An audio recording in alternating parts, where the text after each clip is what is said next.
sou o escritor de peças. Eu mostro aquilo que vi. Nos mercados dos homens, eu vi como um homem é tratado. Isto eu mostro. Eu, o escritor de peças. Como entram uns nas casas dos outros, com planos ou com cacetetes ou com dinheiro. Como ficam nas ruas e esperam. Como preparam armadilhas uns para os outros, cheios de esperança.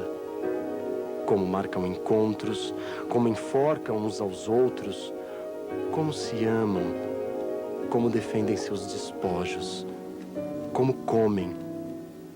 Isto eu mostro.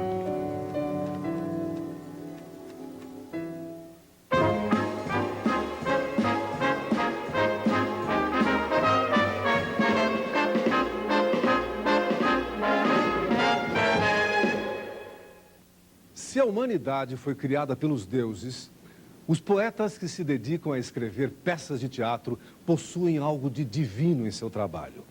Porque eles são capazes de criar novos seres e novas formas de vida. São capazes de fazer chorar, rir e pensar.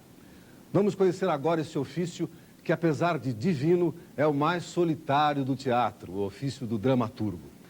E faremos isso com a ajuda de pessoas que já leram e analisaram quilômetros e quilômetros de textos teatrais. Quebra o maço, quebra a vela, quebra tudo que encontrar. Quebra a dor, quebra a saudade, quebra tudo até afundar. Quebra o maço, quebra a vela, quebra tudo que encontrar. Quebra a dor, quebra a saudade, quebra tudo até afundar. Olha o negro recém-chegado, magote novo, macho e fêmea em perfeito estado de conservação. Só vem do moço e com força. E para serviço de menos empenho, tem os mais fracos convalidos pela metade do cobrado. 15.000 são, 7.500 o estropiado, escravo angolano purinho. Olha o negro recém-chegado, Zambi, magote novo. ei Zambi. Cadê Zambi? Aonde está? Duas feridas. Tomou um fôlego. Estopou o peito. Partiu. Zambi fugiu. Zambi fugiu! Ele dirigiu mais de 90 peças e centenas de programas de televisão. Nos últimos anos, ele colocou toda a sua sabedoria, o seu brilho a serviço de uma nova profissão, tornando-se também ator. Antônio Abujanra.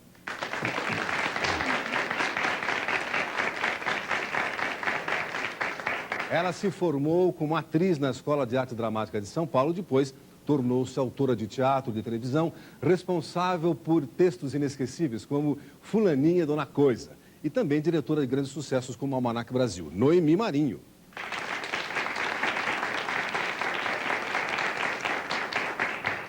Esse rapaz já fez de tudo em teatro. Ele é ator, diretor, crítico, iluminador e dançarino.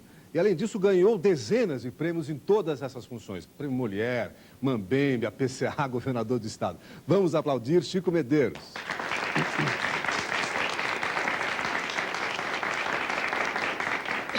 Ela foi crítica de teatro, depois passou para o outro lado, tornando-se diretora. Em seguida, foi para a Ópera de Paris estudar direção de ópera com Bob Wilson e Dario Fo. E recentemente estreou como diretora de ópera, adivinha onde? Lá em Moscou. Vivian Lando. O dramaturgo que vocês vão conhecer agora tinha apenas 24 anos quando escreveu o seu texto de estreia.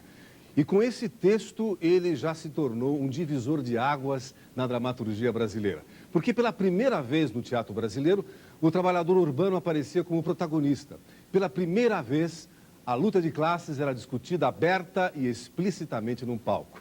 A adesão do público foi tamanha e o espetáculo permaneceu mais de um ano em cartaz. Na época, o jovem autor estreante chamava essa sua opção estética de O Caminho da Revolução. A peça era Eles Não Usam Black Tie. O seu criador, Gianfrancesco Guarnieri, que está aqui conosco.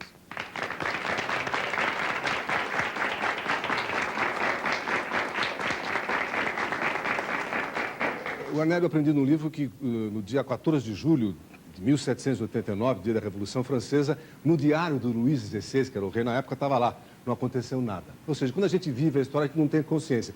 Você tinha alguma intuição, alguma consciência de que você, naquele momento, estava se tornando um clássico com 24 anos? Não, isso, absolutamente. Quer dizer, eu não tinha consciência de que estava me tornando coisíssima nenhuma. eu senti uma grande felicidade no que eu vinha fazendo. O que eu vinha fazendo foi o fruto, o resultado de uma escolha, né? Por educação, né? Pela minha família, né?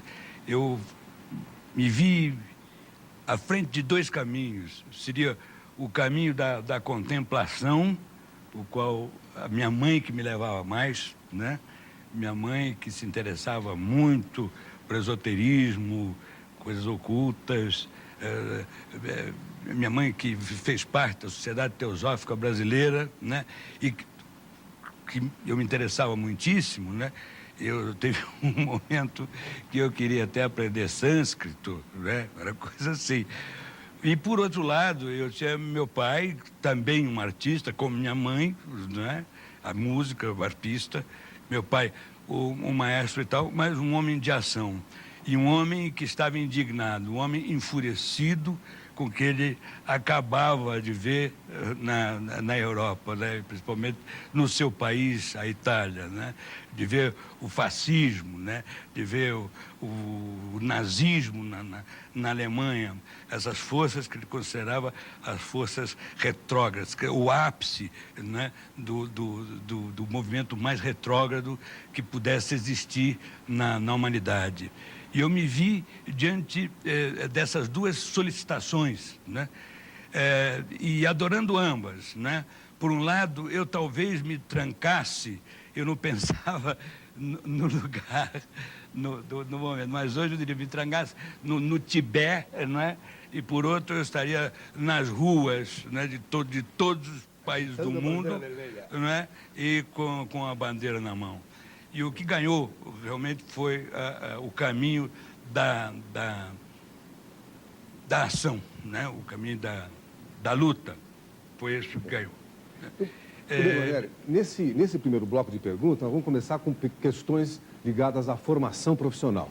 E começamos com, então, o diretor de teatro, Antônio Abujamra, que vai te fazer uma pergunta. Guarneri, bom ter você aqui. Bom ter você para você enriquecer sempre a gente com as suas palavras, com o seu talento. E nós sempre ficamos maravilhados com o que você faz, como você é, esse esplendor de autor no teatro brasileiro. A pergunta que eu queria te dizer é o seguinte: tendo tudo isso na sua vida, quando é que você percebeu o momento exato de dizer, eu vou ser um dramaturgo? Houve isso de repente ou foi um caminho? Por exemplo, o amor quando acaba, o amor vai acabando ou ele acaba assim, de repente? Como é que é a feitura de um dramaturgo? Eu vou lhe dizer que eu não tive esse momento, eu tive uma revelação, né? O terror de ter me transformado num dramaturgo. Isso foi realmente um terror. Eu tinha consciência, eu talvez não soubesse verbalizar exatamente aquilo que eu estava sentindo. Mas quando o Black Tie fez o sucesso que fez, quando eu me senti na obrigação de me compromissar solenemente diante das pessoas, depois daquela estreia maravilhosa, eu me senti impelido a me compromissar, a jamais abandonar aquela arte, a jamais abandonar a dramaturgia, a continuar lutando por ela e sempre nos mesmos princípios. Eu fiz com a maior sinceridade e, ao mesmo tempo, sabendo que seria muito melhor se eu conseguisse ficar mais alguns anos no semi-anonimato, né? Onde eu pudesse, então, me dedicar mais especificamente naquilo que eu tinha gostado, naquilo que eu tinha aprontado ali. Quer dizer, eu tinha aprontado o Eles Nos, o Black Tie, mas com um prazer inteiramente desinteressado, entende? Não pensava em montar peça, coisa nenhuma, não pensava em ser dramaturgo, seja lá o que for. Eu era ator já do Teatro de Arena, naquele momento. Eu tinha os meus colegas que foram do TPE, Teatro Paulista do Estudante, que veio do movimento estudantil, né, que formou esse grupo. Depois nós nos fundimos com o Teatro de Arena de São Paulo. Aí vem toda a história, né, do teatro brasileiro. naquele tempo, mas eu garanto que eu talvez, se eu tivesse mais alguns anos, né, de poder maturar, né, aquilo que eu tinha descoberto, aquela felicidade que era chegar em casa à noite e escrever naquela maquininha que eu tinha, batucar e chorar e rir com meus personagens, e eles se criavam, e eu os ouvia, e realmente ouvia esses personagens, sabe? Eu os conhecia, porque eles faziam parte de um mundo que realmente não era o meu mundo de berço, era de um outro mundo que eu, felizmente, pude conhecer e vinha conhecer anteriormente. Eu acho graça nesses caras. Eles contrariam a lei de uma porção de coisa, mas na hora de pagar o aumento, eles querem se apoiar na lei. Pô, vai se preparando, hein, senhor? Se eles continuam assim, eu não dou 2 semanas e vai estourar uma bruta de uma greve. Não, aí eu quero ver se eles vão dar um aumento ou não, né? Se não pagar, greve. Que saia a riqueza desses poucos que a greve é o direito sagrado do trabalhador. Não entra, não vai entrar. Não vai entrar, não. Não vai entrar. Olha, gente, esse sindicato solidário brasileiro. Vamos lá.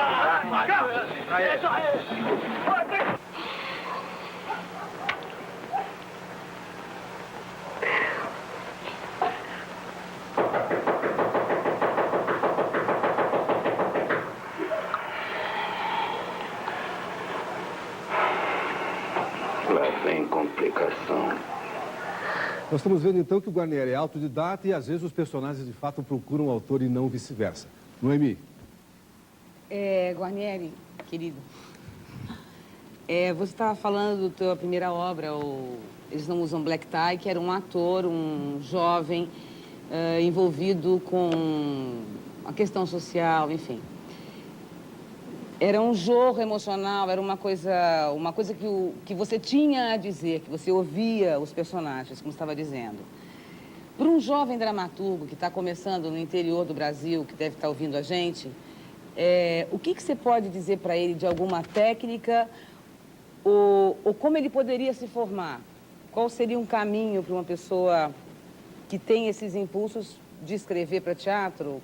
Quais seriam os caminhos que ele poderia seguir? O que eu faria, se eu tivesse com uma vontade danada de escrever para teatro? É isso que eu quero escrever para teatro. Mas como é que é esse negócio de escrever para teatro, né? Ele não sabe exatamente o que é isso. Talvez ele nem tenha assistido teatro e tenha vontade de escrever para teatro porque ouviu falar em teatro, né? O que ele vai fazer? Em primeiro lugar, que eu acho, é aproveitar esse descompromisso que ele tem, porque ele não é considerado um dramaturgo, somente ele quer escrever, né? Então, eu partiria para botar no papel o que ele acha que seria teatro, né? Se ele vai pelo diálogo, se ele não vai pelo diálogo, entende? Se ele começa a partir para a literatura, né? A literatura mesmo, um conto, esboçar um conto, alguma coisa, né? Do que ir para teatro. E depois, evidentemente, e procurar a informação, né? Que ele acha que é mais essencial para ele, né? Como é que é um texto de teatro? Então procura, né? Ou numa livraria, se tiver ainda uma estantezinha de teatro lá, se tiver, procura esse livro de peça, de teatro, leia. Procure entender. Procure discutir com quem estiver interessado a respeito disso e tal. E dali ele vai criando uma necessidade puxando outra, até que ele pode se abrir. E onde está o início do dramaturgo? Ele se envolver visceralmente, de alma, coração e mente, com a sua realidade, com a sua gente e com o seu mundo, onde ele estiver. Então, o candidato dramaturgo, antes de começar a escrever, tem que ler muito e tem que se envolver visceralmente, de coração, com a sua realidade. Chico Medeiros. Bom, Guarnieri, eu não podia perder a oportunidade de te dizer que você é um dos grandes responsáveis pelo carinho e pelo amor que eu tenho pelo teatro, porque eu te vi em cena pela primeira vez num espaço de arena, que era um espaço que eu não conhecia, no Teatro de Arena. E o fato de eu ter podido passar por aquela experiência como espectador para mim foi um fato extremamente revelador e importante para a minha decisão de fazer teatro. Eu queria fazer uma pergunta que continua um pouco a pergunta da Noemi. A parte desse envolvimento absolutamente visceral com ele, com o mundo em que ele vive, que importância você acha que poderia ter para um dramaturgo hoje a formação um pouco mais regular, organizada de uma escola? E qual a importância que você acha que tem a prática na formação do dramaturgo? E que prática seria essa? Se é para fazer uma escola, para aprender o que se chama simplesmente de playwright, né? Playwright, né? Para aprender. Isso é importante, saber,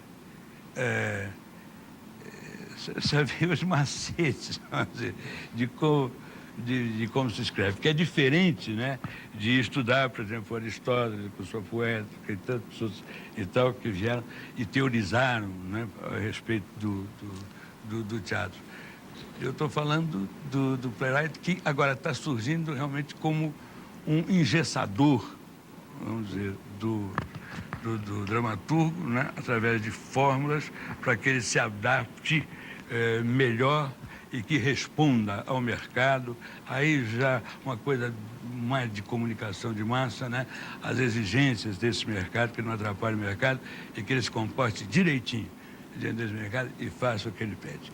Então você aí no seu estudo solitário, presta atenção. Uma coisa são os macetes da profissão, que você decora, você pega alguns conselhos e tudo bem. Outra coisa é estudar profundamente os grandes dramaturgos, desde Aristóteles até agora. Vivian? Guarneri, qual que é a diferença no processo entre ser ator e dramaturgo? Você começou sendo ator, você passou a ser dramaturgo, você fez as duas coisas simultaneamente. E o que diferencia elas na prática? Eu realmente não escrevia personagens pensando em mim como ator, né? Eu acabava fazendo um dos personagens.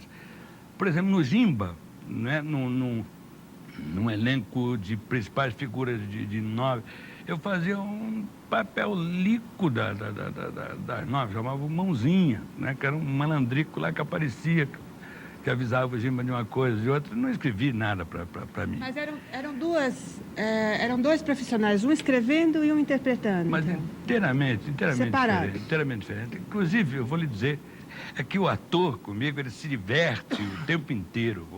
O ator, ele ainda tem aquele sentido do descompromisso que um ator eu tenho, tá? Então eu sou um cara de pau como ator. E me divirto muito e rio da humanidade como ator, né? E como autor eu sofro muito.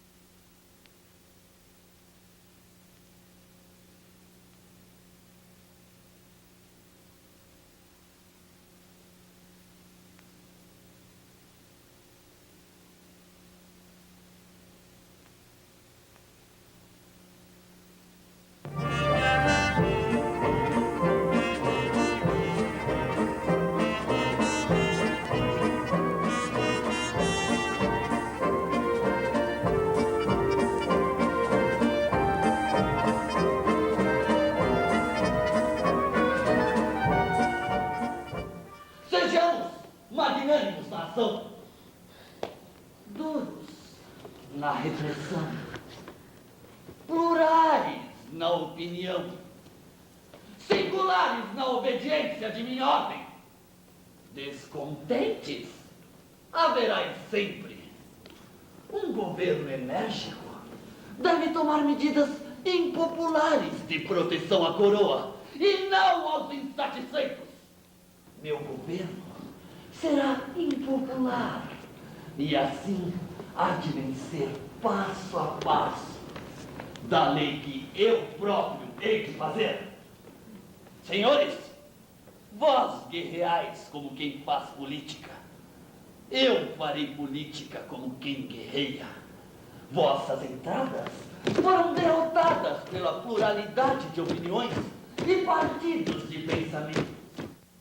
Que temas você julgaria importante hoje para ser falado na dramaturgia nacional? Está difícil encontrar, por exemplo, expressões na dramaturgia que consigam romper, né, com este momento de ansiosa perplexidade, né, em que nós estamos vivendo.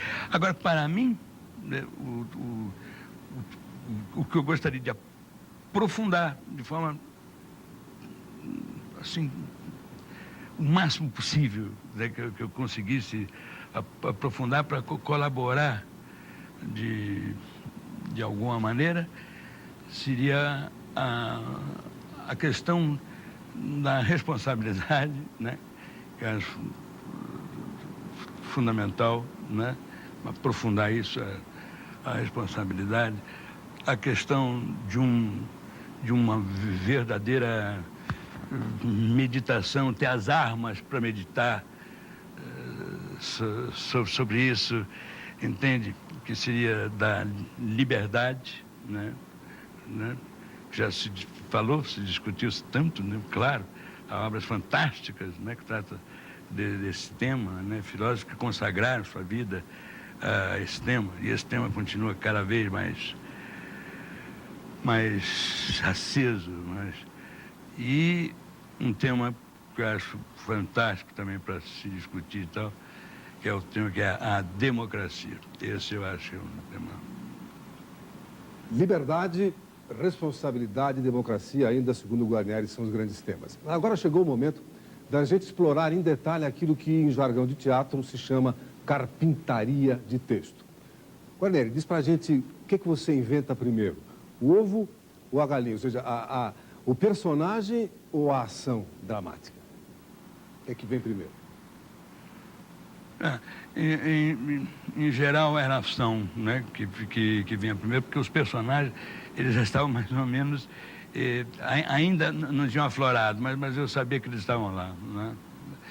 Eu usava um método que depois eu, já numa releitura da peça, depois de pronta, às vezes eu acabava tirando. Mas era aquele nervoso diante do papel em branco. Você está aquele papel em branco, não tem nada, dá um pânico, é pânico aquele papel em branco, não tem nada. Então o meu negócio era o seguinte: José, 2 pontos, tracinho, grita, Maria! Exclamação. E agora? Quem responde? É a Maria. Ou então a Maria não está. Aí começou. A Maria que diz, oi José, peraí, eu estou ocupado aqui. Ou então o outro que está lá, Maria não está. O outro assim, foi embora de novo. Já começou com a conflito dramático. Exatamente. Foi embora de novo. Por quê? Mas começava assim. E depois a coisa ia entrar nos eixos, porque ali mesmo que a gente começa a descobrir o que a gente realmente ficou por dentro, remoendo por dentro, mas que não chegou muito à consciência aqui, e que sai com truques desse tipo. Maria! Maria!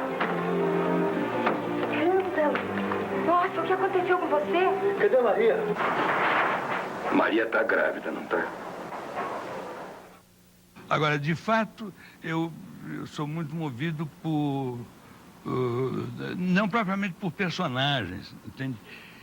Por expressões. Eu escrevi a peça que chamou Ponto de Partida. Essa peça era uma peça que eu escrevi sobre o impacto ainda do assassinato do Vladimir Herzog no DOI-CODE. E eu queria me desabafar, eu queria escrever uma peça que dissesse da minha época, sem poder, porque a censura estava aí. Na censura, incrível, então jamais iam me possibilitar escrever uma peça sobre o que realmente aconteceu. E eu não sei se, de fato, eu queria contar uma peça que se restringisse a como os fatos foram superficialmente. Para mim, estava me interessando mais o que, através dos séculos, motiva isso, entende? Você motiva a matar um passarinho, né? Por causa de uma série de outras circunstâncias, né? Então, eu não encontrava o começo, não tinha como, onde situá-la, por onde. Gritar ali era só um grito só, a peça não dava para começar gritando e alguém responder, porque aí ia ser o mundo inteiro que ia me responder. Não, era terrível, uma dor terrível e tal. E eu vejo a mulher do Herzog, né? Nós saímos para jantar juntos e tal. E vejo, ela ficou sentada e teve uma hora que ela ficou dentro dela mesma. E ela teve um jeito de lábio. É o jeito. E esse jeito era uma mistura de sentimentos, né? Uma mistura tão grande de sentimentos, tá? Que me deu um estalo. Então eu pus um bobo, que era um cara que se fazia de bobo, né? Que é o personagem da história, testemunha disso tudo, né? Que procurando, então, encontra um homem enforcado numa árvore. Mas o que me levou a esse começo foi aquela expressão da Clarice. Então, no trabalho do Guarnieri, houve e Galinha nascer juntos, ou seja, assim como o corpo não se separa do espírito, o personagem não se separa da sua ação concreta. E olha, ele também sofre inspiração e a emoção do momento é capaz de te conduzir para você criar. Abu. Guarnieri, você falou um pouco em censura aí, me interessou que toda a nossa geração aguentou, que essa geração ainda não sabe direito, que foi o terror da censura em cima da gente. Eu dirigi uma peça do Plínio Marcos, chamada Abajur Lilás, foi proibida pela censura, onde houve uma falha cultural do povo brasileiro não poder ter visto a interpretação de Lima Duarte. Eu dirigi o Dias Gomes, O Berço do Herói, que foi proibida no dia da estreia, que depois se transformou em Roque Santeiro, e aí foi um grande sucesso de novela. E eu dirigi Electra, do Sófocles, com Glaucio Rocha, que estava em cartaz, e de repente, naquela época, chegou a polícia. Electra, do Sófocles, com Glaucio Rocha. A polícia foi lá para prender o autor. Você vê que país tem. Então, o que eu queria perguntar a você é, você que foi um dos que trabalharam como autor durante esse terror cultural, porque eu me lembro que eu ia dirigir uma peça e eu dizia, será que eu posso dizer isso? Será que eu não posso dizer? Você, quando escrevia, já que o teu trabalho fica mais na tua individualidade, pelo menos enquanto escreve, não quando vai ser feito, você sofria esse terror cultural? Como é que você tentava dobrar esta censura? Olha, em primeiro lugar, eu não, ao contrário de me sentir perseguido, magoado, indignado, isso eu deixei para escanteio. A indignação, que realmente a gente fica indignado, né? Mas isso não prevalecia. O que prevalecia para mim era o desafio, era um desafio danado mesmo. Mas por quê? Mas por que eu não vou falar? Eu tenho de falar. Como é que nós vamos falar aqui? Por onde é que a gente vai? Não podemos por aqui, por onde é que a gente vai, né? E, claro, caímos sempre naquela mesma coisa, quer dizer, vamos trabalhar com as metáforas todas, vamos dizer que queijo é alho, entende? É isso. Mas que o público, né, podia entender. E o que era maravilhoso na época, eu estou dizendo isso porque depois acho que nós vamos tocar nesse assunto, era maravilhoso porque tinha um público que ia para o teatro para entender nas entrelinhas. Ele ia lá para tentar descobrir, sacar o que a gente está querendo dizer, ou se fosse para não entender, para sentir com a gente, né? Era um ato de comunhão também que existia nas peças que a gente conseguia montar, apesar da censura, que para o público eram claramente peças de oposição ao que estava acontecendo, né? E a gente e era muito gostoso quando a gente conseguia esgrimir, né? Que se chamava sempre de esgrima, e tal, e manter esses gremistas de pé. Nós conseguimos isso com o Zumbi, eles fizeram tudo para tirar o Zumbi, não deu, não conseguiram tirar. Não só o Zumbi começou a ser uma moda quase, né, de assistir o Zumbi, etc. Como ficava difícil, por quê? Vai proibir os quilômetros. Quer dizer, eles também não tinham poder de fazer as coisas sem dar a mínima justificativa.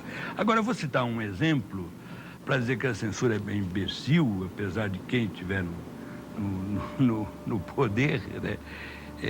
Dependendo da forma da censura, como a censura era explicitamente imbecil, a peça A Semente, por exemplo, que não foi feita sob o regime militar, foi sob o regime democrático, né? Foi em 1961, né? A Semente foi proibida pela censura. Agora, evidentemente que ela foi proibida por questões políticas, porque ela tratava do Partido Comunista, né? Porque o seu herói era um militante comunista. Mas uma peça que também ela fazia reparos, né? Tinha questões a levantar com a própria atuação do Partido Comunista, né? Mostrando a burocracia, né? Que pode ter num partido que é obrigado a viver na clandestinidade, né? Ao que isso pode levar, né? E, ao mesmo tempo, esse era um personagem que acaba apanhando dos seus próprios companheiros porque pensa que ele traiu. Em lugar dele ficar magoado com os companheiros, não, ele fica feliz porque os companheiros estão me batendo, porque eles estão defendendo o quê? Estão defendendo o partido. Essa era a visão desse personagem, né? Era realmente um revolucionário, radical, etc., que o partido não era mais radical, coisa nenhuma. E ele era. Bom, essa peça foi proibida, sabe a que pretexto?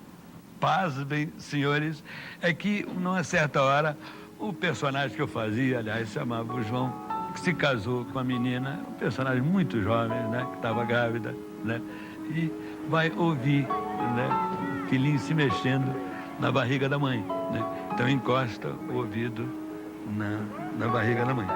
Então isso foi considerado imoral. Era uma peça imoral. É isso aí. Isso está, nos anais está ali, para procurar lá no DOPS, que está tudo lá. Guarnieri, eu queria te perguntar uma coisa bem pouco filosófica, coisa bem técnica. Da importância, que é imensa para o dramaturgo em geral, da rubrica e como ela é tratada pela direção. E outra coisa que eu queria juntar com isso é que você falasse um pouquinho sobre a obra encomendada, uma vez que ela não sai da própria paixão, da própria necessidade. Provavelmente é o seguinte, o nosso mercado é de uma estabilidade extraordinária, né? Quer dizer, há dramaturgos que, num momento, eles conseguem de enfiada, né, 2, 3, 4 sucessos e tal, para depois eles ficarem calados ou não montados, né? Acontece muito isso, né? A não ser que ele tenha o seu grupo, que ele tenha o seu grupo permanente, né? Que faça parte de um grupo permanente, que monte as suas peças e tal. Então, não há firmeza nenhuma, né? Profissional, para você pensar que vai poder viver, ele não tem preocupação nenhuma e que vai viver de dramaturgia. Ele não vai viver de dramaturgia. Ele pode ter momentos, né, de grande êxito e tal, que lhe permitam, naquele ano, ou naquele... se ele for muita sorte, naqueles 2 anos, se for econômico, bem econômico, ele viver disso, né? Então, quando vem encomenda uma obra, é bom, não é uma obra que está encomendando, é um trabalho que estão te dando, né? Isso é um pouco diferente. Agora, quando é por encomenda mesmo, aí eu já acho difícil. Porque, no caso, a única obra realmente por encomenda foi o Jimbo, né? Me deixaram em aberto tudo, o que eu quisesse fazer, né? O que eu quisesse fazer, não tinha problema. Era um negócio de grife. Chegava lá, era minha e tal, tudo bem. E veio o Jimbo.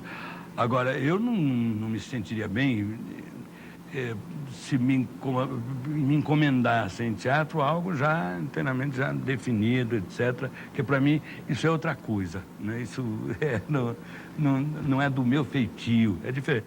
Outros podem até tecnicamente, resolver esse problema. Tecnicamente, o quê? Usando, né, não sente nada com aquilo e tal, mas ele sabe armar uma história, ele sabe dar seu princípio, meio e fim, ele sabe dar continuidade, sabe quando ele tem que desenvolver, quando ele tem que terminar e tal, e pode sair uma coisa razoável com esse playwright que a gente estava falando antes, pode dar certinho, pode fazer. Agora, eu acho muito ruim, eu não gosto disso não. E a rubrica? O diretor é que sabe se lê rubrica ou não. Você lê, Abu? O meu respeito pelo autor, em matéria de rubrica, é pedir a peça para o autor. Aí eu sou o autor do espetáculo, aí mexo eu. Então, rubrica, por exemplo, para mim como diretor, eu prefiro assim Shakespeare, floresta, castelo. Agora, quando eles ficam, põe a mão direita, abaixa para pegar o copo, levanta o copo e coloca a sua direita, aí eu não aguento esse tipo de autor. Eu já usei de diversas maneiras, né? Eu já usei dessa forma sintética, vamos dizer assim, né? Casa de fulano e tal, coloca lá e sabe que mudou, né? E já usei também de outra maneira. Agora, jamais eu vou dizer que é necessário botar a mão aqui, né?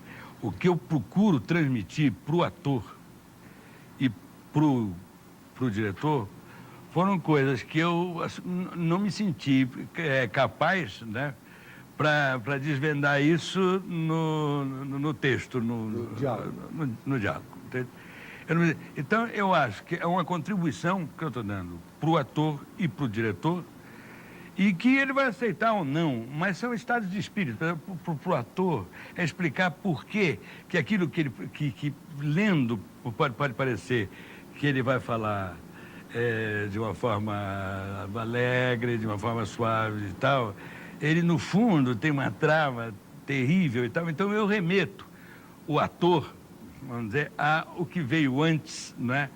Ou lembro a ele o que virá depois, né? Para dizer que naquele momento ele está muito informado daquele negócio, que é bom que isso apareça.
que é isso?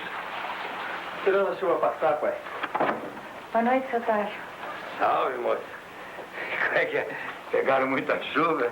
Eu enterrei meu pé na lama. É pouca vergonha dessa regional aí, né? Calçamento, né? Guia, esgoto, que é bom, encanamento, né? Eles só pensam, sabe? Eles só pensam, porque no mais é só promessa. Cambada de sem vergonha. Não precisa se preocupar, não. Tá com o endereço aí? Que endereço? Que endereço, Otávio? Daqui. Se te acontece alguma coisa, a gente sabe logo. Que é isso, Romana? Como é que você acha que o artista criador deve hoje se relacionar com o sucesso e o fracasso? Se eu estou fazendo sucesso, trabalhando sobre a burrice, eu vou me sentir mal, e esse sucesso não vai me fazer bem, porque eu vou me sentir um burro, né? Um ignorante e tal. Se eu estou trabalhando sobre a incapacidade, entende, de se chegar ao entendimento, alguma coisa que vai me fazer mal. Então, seria fácil fazer sucesso. Seria fácil, muito fácil, baseado, por exemplo, no Black Tie, fazer um besterolzinho, fazendo agora uma paródiazinha do... Seria fácil. Olha, teatro, para mim, não é fácil, porque teatro é como uma pesquisa científica. Teatro, a gente tem de procurar realmente e tem de ser tão aberto, tão sincero. A gente tem de mobilizar tanta coisa da gente para fazer isso de direito e tal, que não admite se falar em fácil. O importante é por quê. É porque tentar descobrir por que se fracassou, até que ponto vai a tua responsabilidade nesse fracasso, né? E se esse sucesso, ele tem algum valor. Então, segundo Guarnieri, sucesso ou fracasso não tem sentido, não tem valor em si, e sim tem o valor em função de que motivo, que contexto ele se realiza. Vivian. E como que você viu uma modificação de linguagem quando adaptaram Eles Não Usam Black Tie para o cinema? A idade demais porque fui eu que adaptei. Então... Mas o resultado na tela, aquilo que o Leon fez... Não, mas é claro que eu estou esperando, já, eu estou agora lá, eu estava fazendo cinema, né? Cinema é outra coisa, né? Então, o meu medo era não conseguir transpor a peça teatral em linguagem cinematográfica. Esse é meu medo. Era meu medo. Eu estava com o Leon Hirschman ao meu lado, diretor, né, dirigindo. Vocês fizeram roteiro juntos? Aquele filme. Então, eu tinha uma confiança absoluta nos critérios do Leon. A adaptação, ele me deu para fazer. Não, você faça a adaptação, porque você que está sabendo o que vai dar aí. E o roteiro, depois nós fizemos juntos, né? Mas eu sempre adorei o cinema. E digo, se algo me influenciou para fazer teatro, não foi teatro, foi cinema, e foi especificamente o neorrealismo italiano que me influenciou para fazer. E isso eu digo com a maior simplicidade, que eu adoro. E faço roteiro. Trabalhei com o Roberto Santos, quer dizer, comecei a entender essa questão do roteiro com ele, né?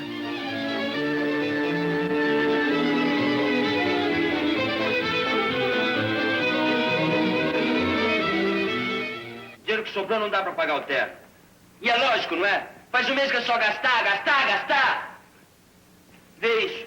Mobília, roupa, papelado de cartório, convite, igreja, enfeite, doce, bebida, fotografia, passagem, mala, viagem, o diabo. E o que é pior, tudo caro, tudo difícil. Quase tudo é prestação. Resolve! Casa com esse! Assim! Eu fiquei contente quando eu vi que Black Tie foi recebido como filme. Ao filme Black Tie. Black Tie, o filme. Eles não Black Tie, a peça. São coisas diferentes.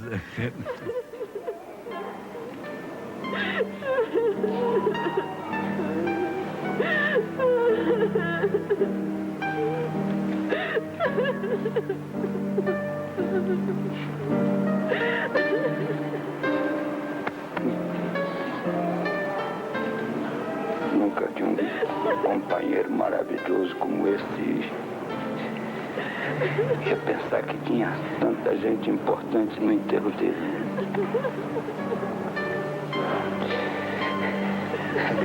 É só o Braulio mesmo.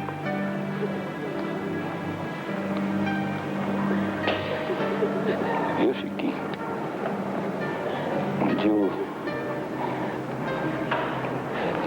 o teu filho vai estudar o Braulio na história do Brasil.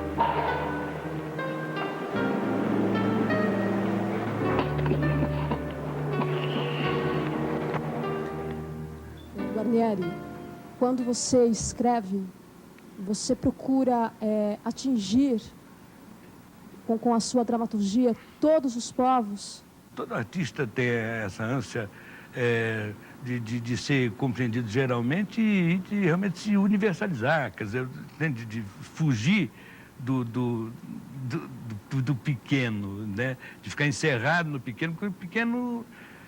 Pô, vamos lá fazer um pouquinho de dialética. O pequeno, ele contém o grande, né? Até ele tem o grande, né? E o grande contém o pequeno, né? Essa coisa toda, né?